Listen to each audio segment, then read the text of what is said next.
ይህንን ታምናላችሁ? አምላክ በአካል 3 ጊዜ ምድርን ጎብኝቷል። በእያንዳንዱ አመጣጡም የሰው ልጅ ታሪክ ይይዋል። የመጀመሪያው በኤደን ገነት ውስጥ ነበር። ዘፍጥረት ላይ እንደተጻፈው አዳምን እግዚአብሔር ፊት ለፊት አግኝቶታል። ይህ ተአምርም ድጋሚ አልተፈጠረም።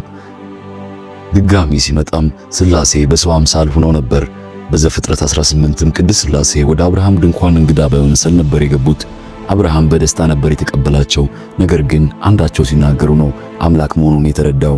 አምላክም ለአብርሃም ሳራ ወንድ ልጅ እንደምትወልድና ይህም ትልቅ ሕዝብን እንደሚፈጥር ነገረው። ለሶስተኛ ጊዜ የመጣው ደግሞ ከሁሉም አስደናቂ በሆነ ሁኔታ ነበር።